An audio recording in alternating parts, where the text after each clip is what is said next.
The first revelation is that Nigel Farage has given up his pint for January. That's your New Year resolution. Yeah, I started before the New Year, so I'm not being particularly virtuous about this. I need a break, and it does us all good to have a break. Yeah. Every now and again. So a total break from alcohol, not even a glass of absolutely. What about the cigarettes?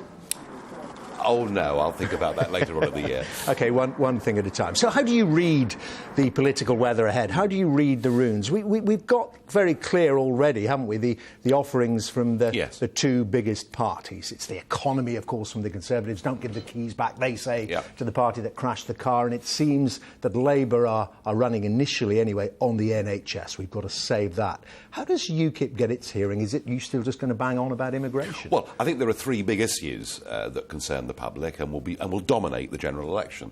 And yes, the economy is one of them, and yes, the NHS is another, but there's a third one that isn't being talked about this morning, and that's immigration. And in many opinion polls, immigration is now the number one issue because of the impact it's having on people's wages, the impact it's having on local healthcare services. So I think on the immigration issue, I suspect Labour and the Conservatives would rather not debate it at all, but they're going to have to.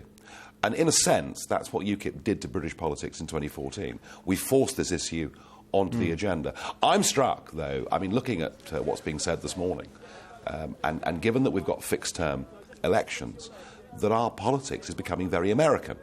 You know, it's no great surprise that the Conservatives have got a guy called Jim Messina, Miliband's got a guy called Axelrod. These are Washington, big political players.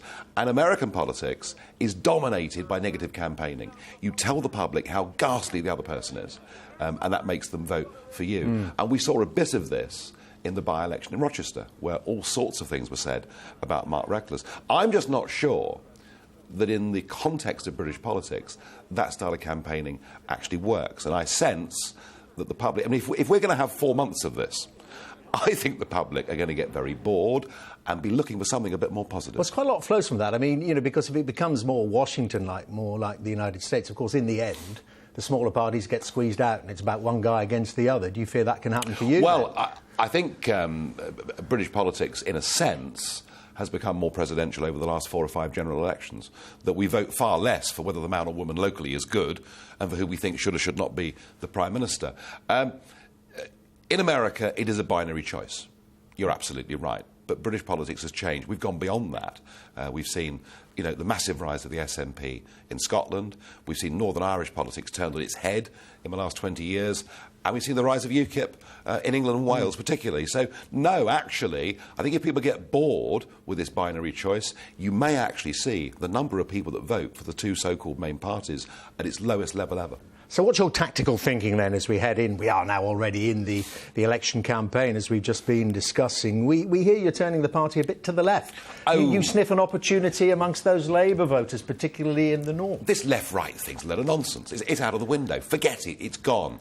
That was yesterday's politics. I mean, yes, we are campaigning for no tax on minimum wage. Yes, we're campaigning for ordinary folk to have a fair break in society. We do that because we're a patriotic party, and part of that is to believe you've got to help your own people. It's not about left or right, it's about common sense. But, the big offering from Labour, as we just discussed, the NHS. So, your position on the NHS, you've junked the idea that you'd like to see some kind of private health insurance brought in for those that could afford it. That's gone. So the NHS budget, let's hear it from you, is totally protected. Will you increase spending, as Labour are promising to do? Well, I think all this nonsense about ring fencing or whatever it is, the Conservatives are going to ring fence, and Labour appear to be wholly uncritical of all aspects of the NHS. And when you look at the Welsh-controlled, Labour-controlled health services and see they're the worst health provision in the whole of the UK, what we've got to say is, look, we believe in the NHS, but it can be run better, it can be more efficient. Is there money to be saved from the NHS? Without any shadow of a doubt, there is. How much? Although, overall, health spend, and this is what no one's talking about, health spending is going to go up over the next few years because our population is rising so rapidly. So there's no way around that. This is going to be costing us more money in a few years' time than it is now. That doesn't mean that it can't be more efficient. What I want to do, and I agree with you, there has been some confusion, perhaps deliberate in some cases, as to where... people know where UKIP stands on the European question. We don't want to be part of the Brussels empire. Absolutely, they know that. But what about the NHS? It's one of the big questions. And what they don't really know is where we stand on the NHS, education, defence. And what I'm going to do for the first time ever, in conjunction with our spokesmen and spokeswomen, I'm going to give a series of speeches over the next couple of months, where we lay out exactly what the UKIP policy is. You can't leave off the hook about the NHS. You said there that you think there is scope for some savings in the NHS budget as it currently exists. What percentage? Well, the savings are clear, aren't they? In the sense that, you know, the growth of middle management staff in the NHS since 1997, it's gone up by 48%. You know, don't tell me there aren't efficiencies that can't be made. There are, and it's up to us in one of these big speeches to lay out the numbers. And what we do know, I mean, about your plans for the NHS, all relating to one of your core messages, interestingly, you're going to winnow out, aren't you, those that can't speak English properly? Well, of course. I mean, don't we want to live in a country where we speak the same language? And isn't it scandalous?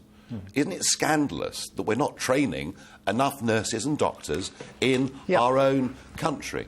And I don't know about you, but you know, whether you've ever been to a GP that didn't speak very good English, and it's something that people out there are talking about. The whole point about immigration, whether it impacts on the health service or elsewhere, is we have to have proper integration. But I mean, do you know what proportion the estimate is of NHS staff who are not British born? Well, it's getting higher every year. Well, do you know what the proportion is? Well, I mean, the estimate is I'll tell you, the estimate is about 11%. Yeah, there was a recently false figure put out of 4/5 of nurses, which is wrong. No, it's right. It's about 11%. So you've got 1.3 million. The estimate is working in the NHS. You're talking about 130,000 people who you have to check as to whether they can speak English or not. I thought it's fairly obvious, wouldn't you? And we have seen medical cases. And if cases, they can't, you'll sack them. Well, if people don't speak English and they're dealing with English-speaking patients, surely they shouldn't be employed in the first place. OK, so they will go.